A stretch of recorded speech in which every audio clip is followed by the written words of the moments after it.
بسم اللہ الرحمن الرحیم۔ السلام علیکم ساتھیو، میں ہوں محمد عارف لطیف۔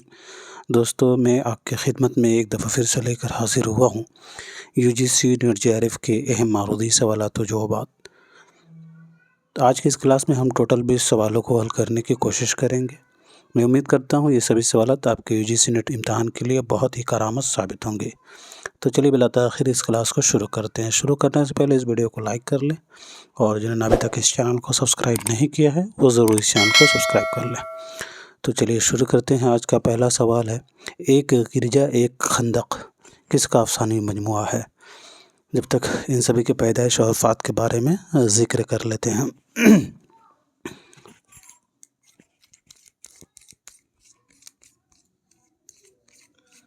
تو عصمت چغتائی کی پیدائش جو ہے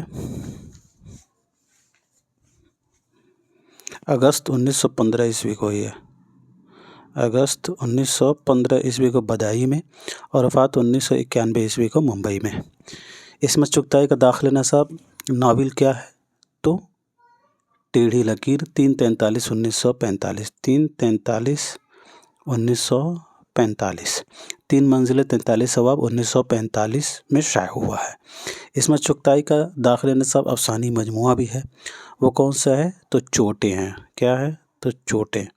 چوٹے کب شائع ہوا؟ تو 1942 میں۔ چوٹے میں کتنے افسانے شامل ہیں؟ تو 11 افسانے، 3 خاکے اور 1 ڈرامہ شامل ہیں۔ بات کریں سعادت حسن منٹو کی، تو ان کی پیدائش 1912 عیسوی کو پنجاب میں، اور وفات 1955 عیسوی کو لاہور میں۔ ان کا داخل نصاب افسانوی مجموعہ ہے ٹھنڈا گوشت، جو 1950 عیسوی میں شائع ہوا، اور اس میں جو ہے ٹوٹل 8 افسانے شامل ہیں ٹھنڈا گوشت میں۔ سہیل عظیم آبادی یہ 1911 سے 1979 والے ہیں۔ پٹنہ میں پیدا ہوئے اور الہ آباد میں ان کا انتقال ہوا تھا۔ تو ان کا افسانوی مجموعہ ہے الاؤ۔ الاؤ 1940 عیسوی میں شائع ہوا، اور اس میں جو ہے 16 افسانے شامل ہیں الاؤ میں۔ کرشن چندر کے بارے میں بات کریں تو کرشن چندر یہ ہیں نومبر 1914 سے 1977 والے۔ کرشن چندر کا داخل نصاب افسانوی مجموعہ کیا ہے؟ تو ہم وحشی ہیں۔ ہم وحشی ہیں 1948 عیسوی میں شائع ہوا ہے، اور افسانوی مجموعہ ہم وحشی میں کتنے افسانے شامل ہیں؟ تو یاد رکھیں گے 10 افسانے شامل ہیں۔ جی ساتھیو، تو ایک گرجا ایک خندق یاد رکھیے گا، یہ افسانوی مجموعہ ہے کرشن چندر کا۔ ایک گرجا ایک خندق 1948 عیسوی میں شائع ہوا تھا یہ افسانوی مجموعہ۔ ایک گرجا ایک خندق کرشن چندر کا افسانوی مجموعہ ہے، کب شائع ہوا؟ تو 1948 عیسوی میں شائع ہوا تھا۔ کرشن چندر کے پہلے افسانوی مجموعہ کا نام کیا ہے؟ تو یاد رکھیے گا طلسم خیال۔ طلسم خیال کرشن چندر کا پہلا افسانوی مجموعہ ہے، جو 1939 عیسوی میں شائع ہوا۔ اور کرشن چندر کا پہلا ناول کیا ہے؟ پہلا ناول تو یاد رکھیے گا شکست۔ شکست ان کا پہلا ناول ہے کرشن چندر کے، میرے خیال سے 1943 عیسوی میں شائع ہوا تھا۔ طلسم خیال میں 12 افسانے شامل ہیں۔ ٹھیک ہے، طلسم خیال 12 افسانہ پر مشتمل یہ افسانوی مجموعہ ہے۔ چلیے بڑھتے ہیں اگلے سوال کی طرف۔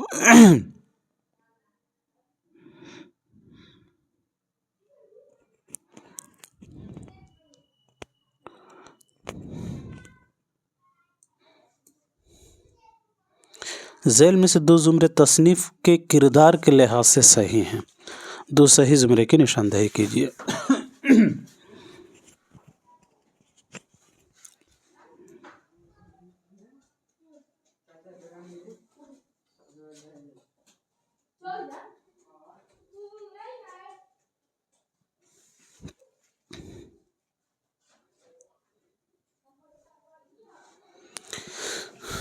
جی دوستو،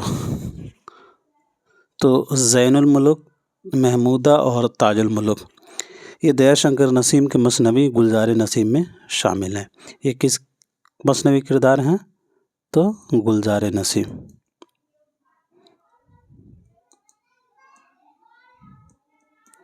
گلزار نسیم دیا شنکر نسیم نے اسے 1839 عیسوی میں لکھا تھا۔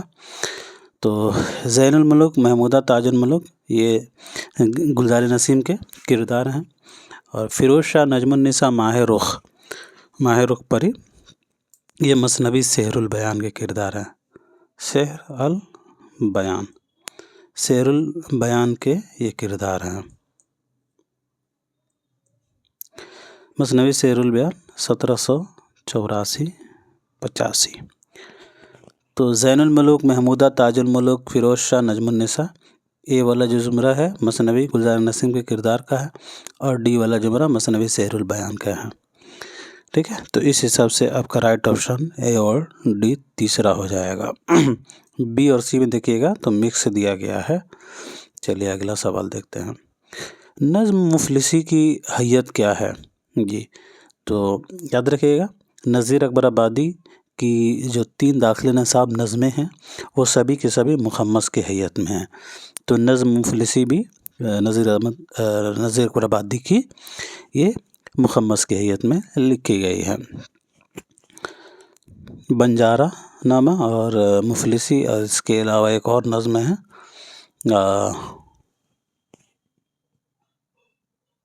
آدمی نامہ، مفلسی اور بنجارہ.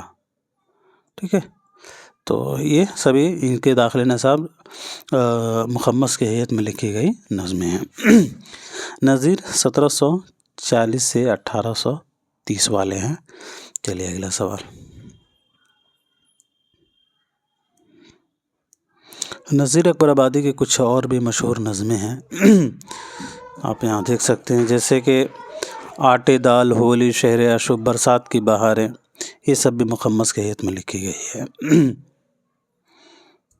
سوال 64. ذیل کے 2 زمرے صحیح ہیں.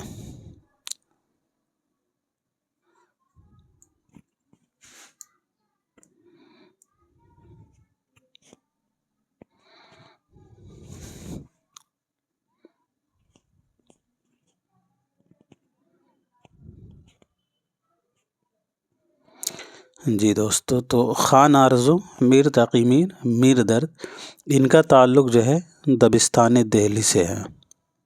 دبستان دہلی کے شعراء ہیں. میرا جی، نون میم راشد، قیوم نظر، ان کا تعلق جو ہے حلقہ ارباب ذوق سے ہے. حلقہ سے ان کا تعلق سے. تو خان آرزو، میر تقی میر، میر درد دہلی سے تعلق رکھتے ہیں یہ شعراء. میرا جی، نون میم راشد، قیوم نظر، ان کا تعلق حلقہ ارباب ذوق سے ہے. تو اس اعتبار سے آپ کا سی ڈی پہلا صحیح جواب ہو جائے گا. اے اور بی میں آپ دیکھیے گا تو یہاں مکس دیا گیا ہے، غالب دہلی، نون میم راشد، حلقہ ارباب ذوق. تو اس طریقے سے یہاں بھی اے میں بھی وہی چیز ہے. چلیے اگلا سوال. ذیل میں سے 2 زمرے درست ہیں اور 2 غلط. 2 صحیح زمرہ بتانا ہے.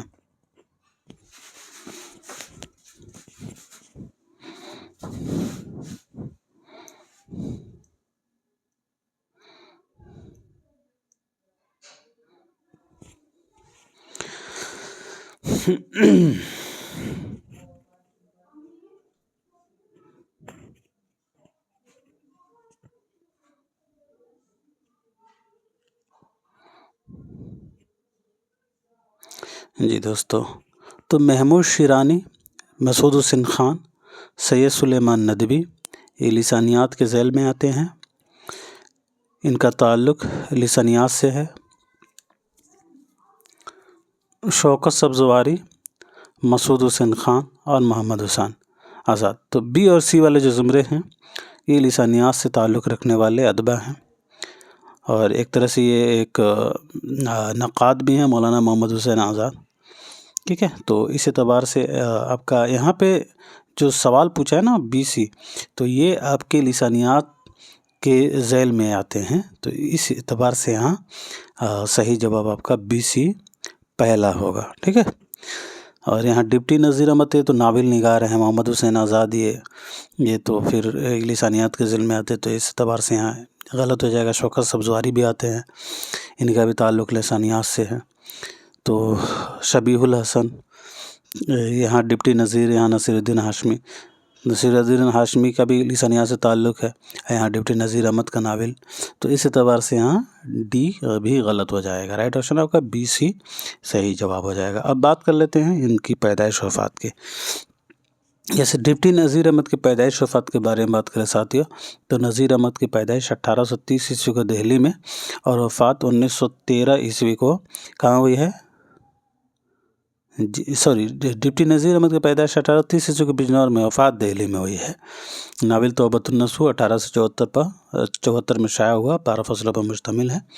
محمد حسین آزاد 1830 سے 1910 والے ہیں۔ شوکت سبزواری یہ 1905 یا 1908 سے 1973 والے ہیں۔ اور محمود شیرانی یہ 1880 سے 1946 والے ہیں۔ مسعود حسن خان 1919 سے 2010 والے۔ سید سلیمان ندوی یہ 1884 سے 1953 والے ہیں۔ 1884 سے 1953 والے ہیں سید سلیمان ندوی۔ شبیہ الحسن یہ سید شبیہ الحسن جو ہے یہ 1958 سے 2012 والے ہیں۔ 1958 سے 2012 والے۔ اور نصیر الدین ہاشمی 1895 سے 1964 والے ہیں۔ چلیے بڑھتے ہیں اگلے سوال کی طرف۔ امراؤ جان ادا کا پہلا مجرا کس کے یہاں ہوتا ہے؟ تو یہ آپ سب کو معلوم ہوگا، امراؤ جان ادا کا پہلا مجرا جو ہے وہ نواب شجاعت علی خان کے یہاں ہوتا ہے۔ امراؤ جان ادا آپ کو معلوم ہوگا مرزا ہادی رسوا کا شاہکار ناول ہے جو 1899 عیسوی میں شائع ہوا، اور یہ ایک طرح سے امراؤ جان ادا جو ہے نفسیاتی ناول ہے۔ تو یہ بھی پوچھا جاتا ہے، آپ کے آپشن میں دیے جائیں گے، پوچھا ان میں سے کون نفسیاتی ناول ہے، تو یہ امراؤ جان ادا ہو تو لگا لیجئے گا۔ امراؤ جان ادا آپ کو معلوم ہوگا ساتھی یہ 25 حصوں پر مشتمل ہے، اور اس ناول میں فلیش بیک کی تکنیک پہلی مرتبہ میرے خیال سے استعمال کی گئی تھی، تو یہ ہو گیا۔ اور مرزا ہادی رسوا جو ہیں اس کے مصنف ہیں، جن کی پیدائش 1858 عیسوی کو لکھنؤ میں اور وفات 1931 عیسوی کو حیدرآباد میں۔ مرزا ہادی رسوا کا شمار بھی جو ہے نفسیاتی نقادوں میں ہی کیا جاتا ہے۔ مرزا ہادی رسوا کے کچھ اور بھی تصانیف ہیں دوستوں، ان کے بارے میں ہم ذکر کریں گے۔ اس سے پہلے جو ہے اس ناول کے حوالے سے کچھ نکات ہیں، اس کے بارے میں ہم ذکر کر لیتے ہیں۔ جیسے کہ ایک قول ہے امراؤ جان ادا کے ہی تعلق سے آپ نے بتانا ہے یہ قول کن کا ہے۔ قول یہ ہے کہ امراؤ جان ادا کو معجزۂ فن کہا جائے تو بیجا نہیں، یہ مشہور قول ہے، تو یہ بتانا ہے آپ نے کن کا قول ہے۔ امراؤ جان ادا کو معجزۂ فن کہا جائے تو بیجا نہیں، جی نور الحسن نقوی کا یہ قول ہے، نور الحسن نقوی صاحب کا یہ قول ہے، امراؤ جان ادا کو معجزۂ فن کہا جائے تو بیجا نہیں۔ ایک اور قول ہے مولانا محمد حسین آزاد کا، ان کا قول یہ تھا کہ شرسار کے فسانہ آزاد اور امراؤ جان ادا کو لکھنؤ کی تہذیبی زندگی کا سب سے کامیاب مرقع کہا جا سکتا ہے۔ یہ محمد حسن کا قول ہے، محمد حسن کا یہ قول ہے، شرسار کے فسانہ آزاد اور امراؤ جان ادا کو لکھنؤ کی تہذیبی زندگی کا سب سے کامیاب مرقع کہا جا سکتا ہے بقول محمد حسن۔ تو یہ دو اقوال تھے۔ اب ان کے تعلق سے ان کی تصنیف اور اس ناول کے کچھ کردار ہیں، ذکر کر لیتے ہیں۔ سب سے پہلے بات کر لیتے ہیں ان کی دیگر تصانیف کے بارے میں مرزا ہادی رسوا کی۔ تو افشائے راز ان کی مشہور کتاب ہے۔ اس کے علاوہ جو یہ مرزا ہادی رسوا کی پہلی ادبی تخلیق ہے۔ اس کے علاوہ ذات شریف شریف زادہ اختری بیگم، یہ سب بھی ان کے ناول ہیں، ذات شریف شریف زادہ اختری بیگم، تو یہ سب ان کے کارنامے ہو گئے۔ اب یہاں اس کے کردار کے بارے میں بات کریں تو یہ ناول امراؤ جان ادا کے کردار ہیں۔ خانم جان، دلاور خان، رام دئی، بسم اللہ جان، گوہر مرزا، کریم راشد علی، راجہ دھیان سنگھ، بوا حسینی نصیبن اور پیر بخش۔ اور مشاعرے میں شریک ہونے والے شعراء میں شیخ صاحب، پنڈت صاحب، خان صاحب، آغا صاحب، یہ 4 آدمی کا ذکر آتا ہے۔ تو اسے ذہن میں رکھنا ہے، پوچھا جاتا ہے یہاں سے سوال نمبر 67۔ رانی ستونتی اور دید بانو کس مثنوی کے کردار ہیں؟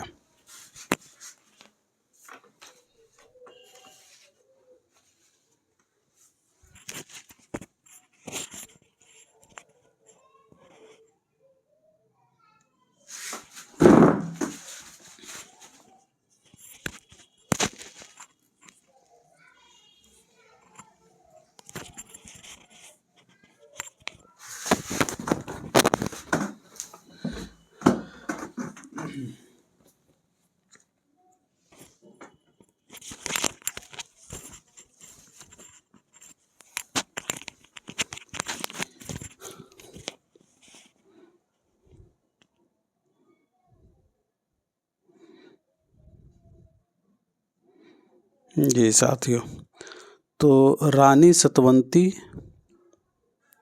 اور دید بانو کا کردار جو ہے وہ مثنوی پھول بن کا ہے۔ مثنوی پھول بن آپ کو معلوم ہوگا دوستو، ابن نشاطی نے اس مثنوی کو 1655 عیسوی میں تحریر کیا تھا،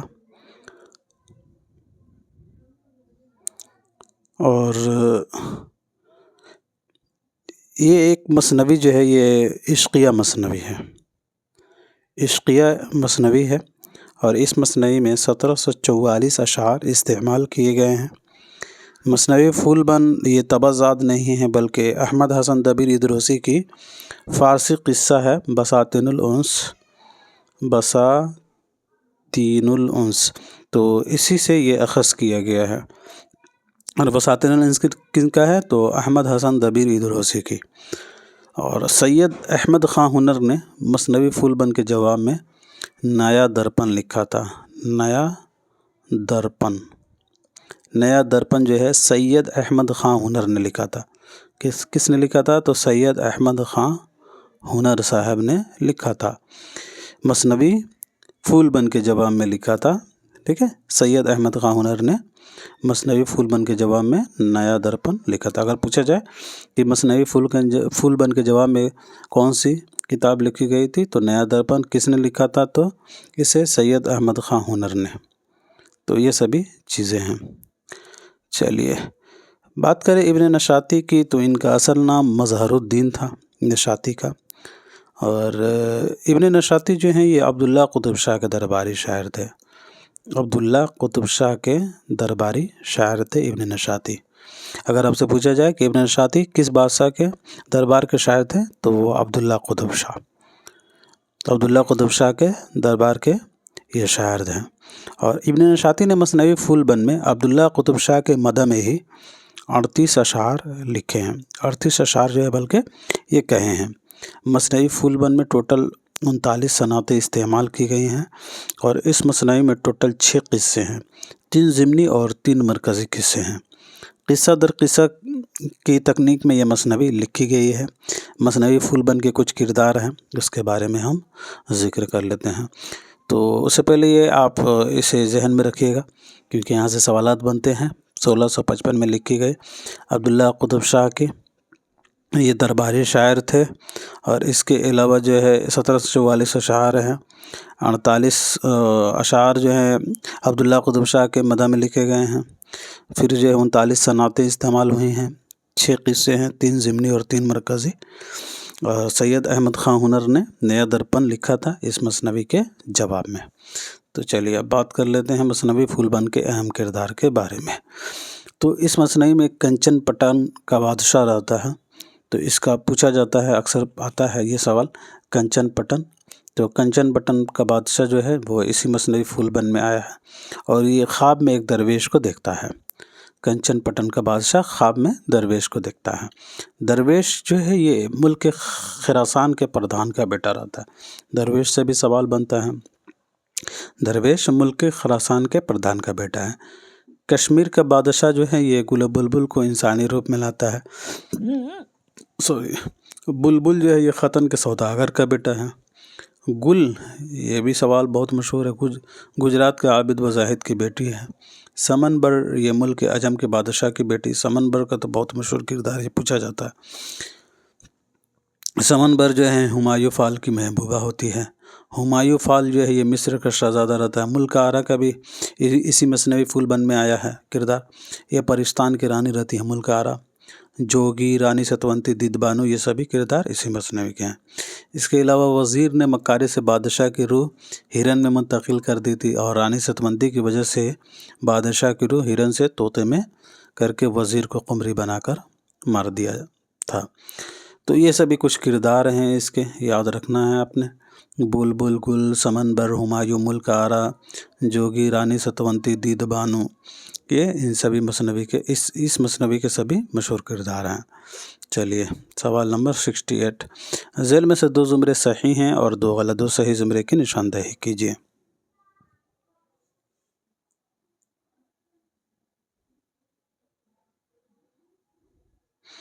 تو دوستو یہ درست ہے۔ جمیل مزاری کا جنبش سے میرے خام افس و طراز کی، اور مرزا دبیر کا زیگم ڈکارتا ہوا نکلا کچھار سے، ایسی آپ کا درست جواب دوسرا ہو جائے گا۔ تو نمک خان تکلم فصاحت میری کن کا ہے؟ تو یاد رکھیے گا انیس کا ہے، میر انیس کا ہے۔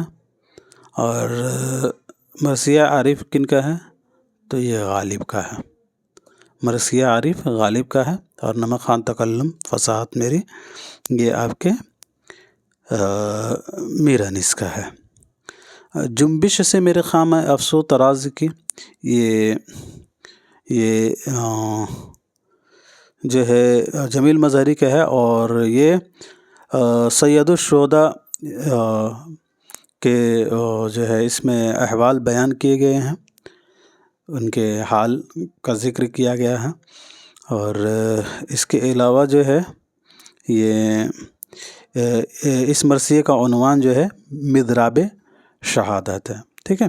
اس میں 73 بند استعمال کیے گئے ہیں، اس میں ٹوٹل 73 بند ہے جنبش سے میرے خام افس و طراز کی، اور اس مرثیے کا عنوان ہے مضراب شہادت، ٹھیک ہے۔ مضراب شہادت اس مرثیے کا عنوان ہے۔ چلیے اب بات کر لیتے ہیں ان سبھی کے پیدائش وفات کی۔ جیسے جمیل مظہری صاحب کی پیدائش جو ہے وہ ہوئی ہے 1905 عیسوی کو۔ 1905 عیسوی کو کہاں ہوئی ہے؟ تو حسن پورہ میں، کچھ لوگ موتیہاری بھی بتاتے ہیں۔ اور وفات جو ہے ان کی 1980 عیسوی کو جو ہے مظفر پور میں ہوئی ہے۔ جی چلیے، اور غالب کی تو آپ کو معلوم ہوگا 1797 سے 1869 والے ہیں۔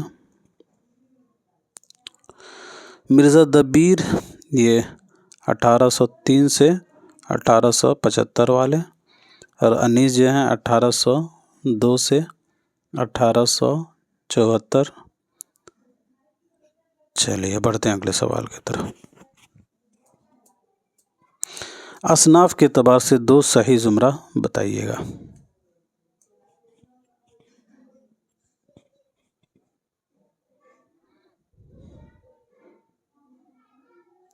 یہ چکلے ہے۔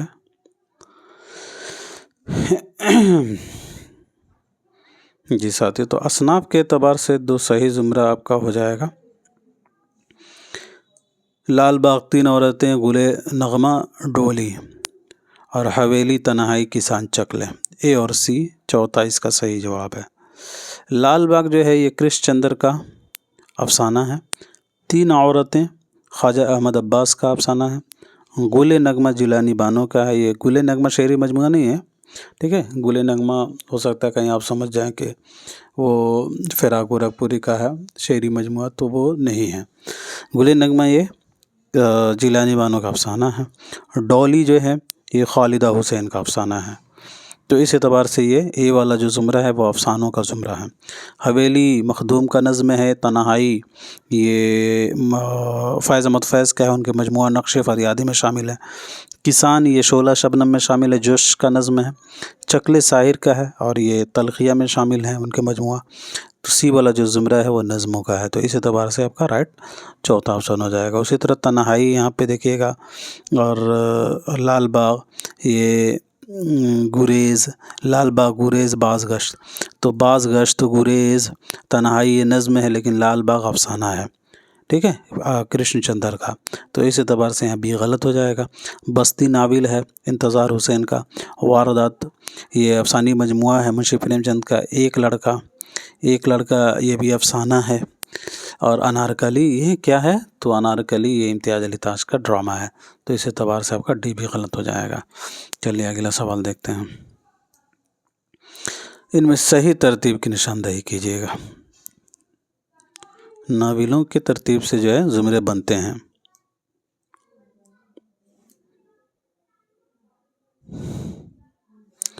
اکثر سوالات بنتے ہیں دوستوں ناولوں کے اور زمانی ترتیب سے۔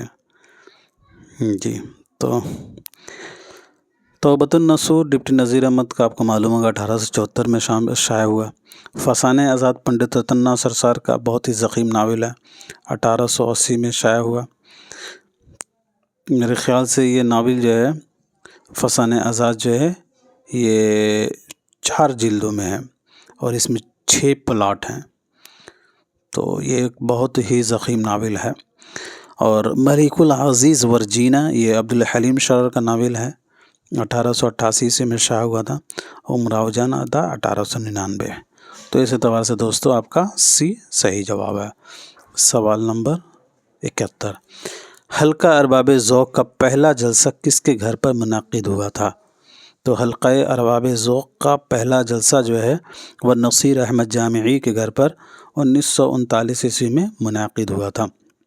حلقہ ارباب ذوق کے پہلے نام جو ہے بزم داستاں گویا تھا، بزم داستاں گویا، حلقہ کا پہلے نام جو ہے بزم داستاں گویا تھا، 1939 میں نصیر احمد جامعی کے گھر پر جو ہے یہ منعقد ہوا تھا۔ حلقہ ارباب ذوق کا یاد رکھیے گا نصیر احمد جامعی کے گھر پر یہ پہلی مرتبہ 1939 میں منعقد ہوا تھا۔ اس جلسے میں نسیم حجازی نے سب سے پہلے افسانہ پڑھا تھا۔ تو یاد رکھیے اگر پوچھا جائے کہ جو سب سے پہلے جو ہے منعقد ہوا تھا جلسہ، اس میں سب سے پہلے افسانے کس نے پڑھے، تو نسیم حجازی نے اس میں سب سے پہلے افسانہ پڑھے تھے، افسانہ پڑھا تھا، ٹھیک ہے، نسیم حجازی صاحب نے۔ اور دوستو اس حلقے میں یعنی اس جلسے میں شیر محمد اختر صاحب، عبدالغنی معید صاحب، تابش صدیقی، قیوم نظر، امجد حسین، میرا جی، محمد فاضل، اقبال احمد، حفیظ ہوشیار پوری، ان سبھی نے جو ہے شرکت کی تھی اس جلسے میں۔ اور بزم داستاں گویا کا پہلا جلسہ جو ہے وہ جو ہے 29 اپریل 1939 میں منعقد ہوا تھا، اور اس کی صدارت جو ہے حفیظ ہوشیار پوری کیے تھے، حفیظ ہوشیار پوری۔ اس کی صدارت اگر پوچھا جائے کس نے کی تھی، تو حفیظ ہوشیار پوری نے اس کی صدارت کی تھی۔ اور 1 اکتوبر کو 29 اپریل کو تو یہ بزم داستاں گویا نام تھا اس کا، اور اسی نام پر جو ہے یا اسی نام سے جو اس کی پہلی صدارت کی تھی تو حفیظ ہوشیار پوری نے کی تھی، لیکن 1 اکتوبر کو جو ہے اس کا نام جو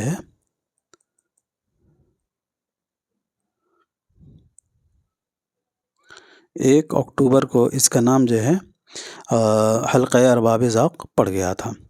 1 اکتوبر کو حلقہ ارباب ذوق اس کا نام پڑ گیا تھا بزم داستان گویا سے ہٹ کر کے، ٹھیک ہے۔ اور یہ جلسہ جو ہے حلقے کا 10واں جلسہ تھا جو یہ ہوا تھا 1 اکتوبر کو۔ چلیے بڑھتے ہیں سوال نمبر 72 کی طرف۔ ذیل میں دی گئی تصانیف کے مصنفین کی نشاندہی کیجیے۔ یہ بہت ہی اچھا سوال ہے۔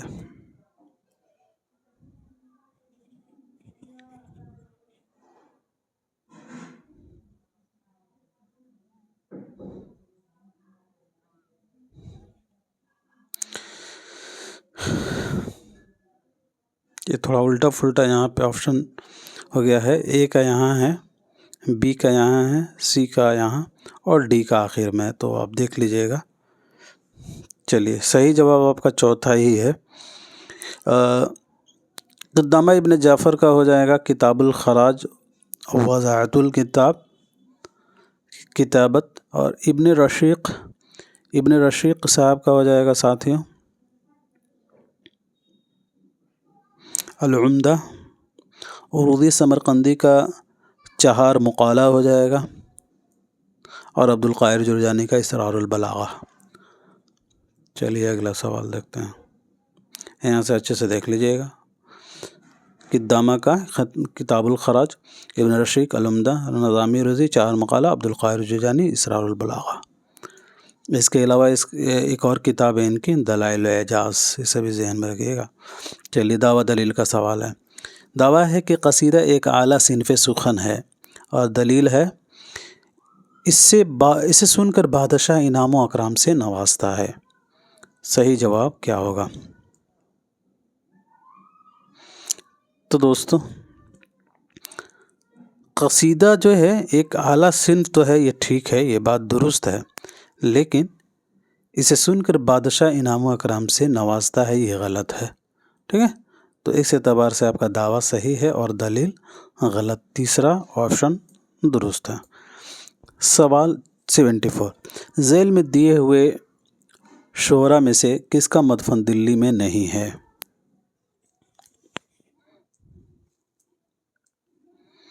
تو میر تقی میر کا۔ میر پیدا تو آگرہ میں ہوئے تھے 1722 عیسوی کو، لیکن ان کا انتقال جو ہے 1810 عیسوی کو لکھنؤ میں ہوا تھا۔ اس کے علاوہ مرزا غالب، میر درد اور مومن خاں مومن، ان کا مدفن دلی میں ہے۔ چلیے اگلا سوال، ایسا صور بے ملال اور ایسا شکور بے زوال کے عام ہیں، عطیات اس کے اور مسرت بخش ہیں بلیات اس کے۔ یہ نثری ٹکڑا کس کتاب سے ماخوذ ہے، یعنی اخذ کیا گیا ہے؟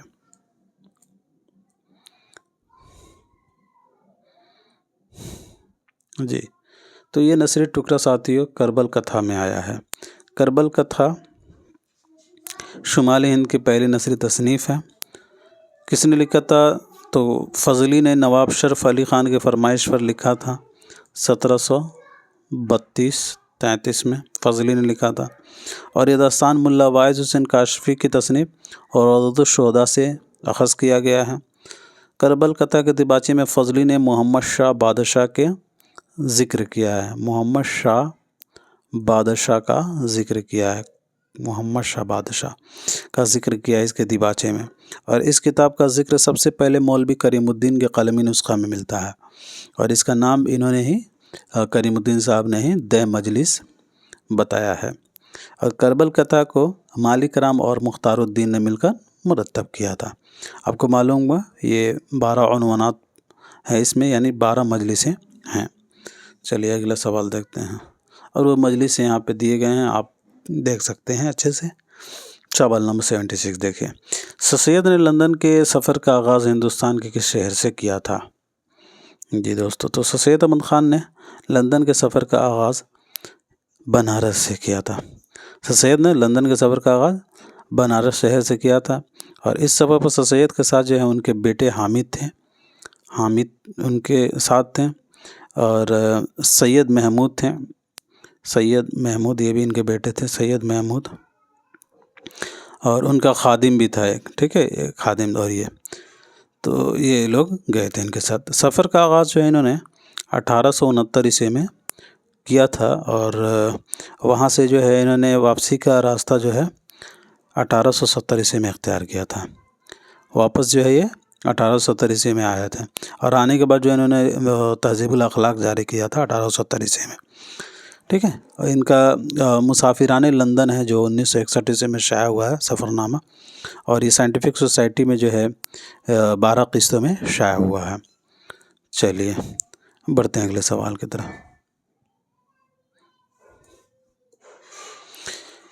اے ترک غمزہ زن کے مقابل نشتہ، دردیدہ ام خلیدہ ودر حال نشتہ. یہ غزل اردو کے کس ڈرامے میں استعمال کی گئی ہے؟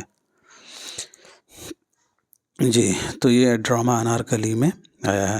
ڈرامہ انارکلی میں 3 ابواب ہیں: عشق، اس کے بعد رقص، اور کیا ہے تو موت. یہ 3 ابواب ہیں. ٹھیک ہے، باب اول عشق ہے، باب دوم رقص، باب سوم موت ہے. تو اسے بھی ذہن میں رکھنا ہے. اور باب اول میں کون کون سے ہیں، کتنے مطلب ہیں؟ اس میں 13 مناظر بھی ہیں. ٹھیک ہے، اس میں 13 مناظر ہیں اور 3 ابواب ہیں. 3 ابواب اور 13 مناظر پر مشتمل ہے. تو کس باب میں کتنے مناظر ہیں وہ ہم یہاں دیکھ لیتے ہیں. جیسے کہ باب اول ہے عشق، تو اس میں 1 2 3 4 مناظر ہیں. تو منظر اول میں جو ہے یہ پوچھا جاتا ہے حرم سرا اور پائے باغ کے درمیان ایک بارہ دری. یہ پوچھا جاتا ہے، آپ کو کوشچن میں دیے جائیں گے، پوچھا جائے گا کس منظر کے تحت آیا ہے. تو منظر دوم میں سلیم کا ایوان ہوتا ہے، اور منظر سوم میں حرم سرا میں ایک غلام گردش کرتا ہے، اور منظر چہارم میں حرم سرا کا پائے باغ. تو آپ کیسے یاد رکھیے گا؟ تو ایسے یاد رکھیے گا: حرم سرا پائے باغ پہلا، سلیم کا ایوان. حرم سرا میں پہلے حرم سرا ہوگا، پھر سلیم اس میں داخل ہوگا. ٹھیک ہے، اور جیسے داخل ہوگا تو دیکھے گا وہاں ایک حرم سرا میں غلام گردش کر رہا ہے. ٹھیک ہے، اور غلام گردش کر رہا ہے، اور کہاں پہ کر رہا ہے تو حرم سرا کے پائے باغ کے پاس. تو اس طریقے سے آپ سے یاد رکھ سکتے ہیں.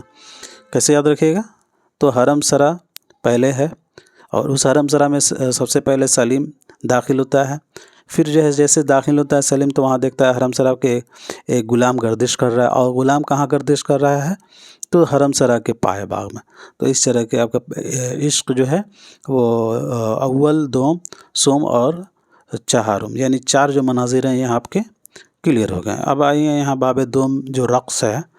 تو رقص جو ہے اب یہاں سے جب سلیم کا وہاں پہ جو ہے ایوان ہوتا ہے، رقص میں سلیم کے ایوان سے شروع ہوتا ہے. تو جیسے سلیم کا ایوان ہے تو ایوان میں انارکلی کا حجرہ ہوتا ہے. انارکلی کا حجرہ ہوتا ہے، ایک طرح سے مجرا سمجھ لیجئے گا یاد رکھنے کے لیے. فنی بالکل نہیں ہے، میں پہلے بتا دوں. تو یہ یاد رکھنے کے لیے بس ایک طریقہ بتا رہا ہوں آپ کو. تو باب دوم میں جو رقص ہے وہ پہلا جو اس کا منظر ہے وہ سلیم کا ایوان ہوتا ہے، اور سلیم کا ایوان میں انارکلی کا مجرا تو ہوگا ہی، تو حجرہ سے مجرا سمجھ لیجئے گا. سلیم کا کے ایوان میں انارکلی کا مجرا. پھر انارکلی کا مجرا کے بعد جو ہے قلعہ لاہور کا ایک دیوان ہوتا ہے. انارکلی کے حجرہ کے بغل میں ایک قلعہ لاہور کا ایک ایوان ہے، اور اسی ایوان کے پاس ایک شیش محل ہے. ٹھیک ہے، تو اس طریقے سے یاد رکھیے گا: سلیم کا ایوان، ایوان میں انارکلی کا مجرا، پھر مجرا جو ہے مجرا کے بعد قلعہ لاہور کا ایک دیوان ہوتا ہے. جہاں پہ مجرا ہوتا ہے وہاں ایک قلعہ لاہور کا دیوان ہے، اور اسی دیوان کے پاس شیش محل ہوتا ہے. تو اس طریقے سے آپ یاد رکھ لیجئے گا. چلیے اب یہاں جو سوم ہے موت، تو سوم موت کا بھی جو ہے سلیم کا ایوان سے شروع ہوتا ہے. سلیم کے ایوان میں ایک زندہ ہوتا ہے، زندہ کا اسی میں جو ہے اکبر، زندہ میں اکبر کی خوابگاہ ہے. پھر اس کے بعد سے اکبر کی خوابگاہ، زندہ کا بیرونی منظر، خوابگاہ میں زندہ کا بیرونی منظر، اور بیرونی منظر کے بعد سلیم کا ایوان. تو آپ اسے ایسے یاد رکھ لیے گا: باب سوم میں سلیم کا ایوان پہلے، اور پنجم میں بھی سلیم کا ایوان. بس آپ کو یاد رکھنا ہے دوم میں زندہ. ٹھیک ہے، زنداں، دوم سے آپ کا شروع ہو گیا داں، زنداں، اور اکبر کی خوابگاہ، یہ سوم میں آپ یاد رکھیے گا. اس طریقے سے مطلب 2-3 آپ کو تو یاد کرنا ہی ہوگا. تو سوم میں اکبر، اور چہارم میں زندہ کا بیرونی منظر. تو یہ آپ یہاں دوم، سوم، چہارم یاد رکھ لیجئے گا، باقی پہلا اور پانچواں تو آپ کو یاد ہو ہی جائے گا. تو اس طریقے سے آپ موٹا موٹی یاد کر سکتے ہیں. چلیے سوال نمبر 78: کون سا سفر نامہ ابن انشا کا نہیں ہے؟ جی ساتھی، تو ابن انشا کا جو سفر نامہ نہیں ہے وہ ہے جاپان چلو جاپان چلو. اس کے علاوہ ابن بطوطہ کے تعاقب میں چلتے ہو تو چین کو چلیے، آوارہ گردی کی ڈائری، یہ مجتبیٰ حسین کا ہے. ابن بطوطہ کے تعاقب میں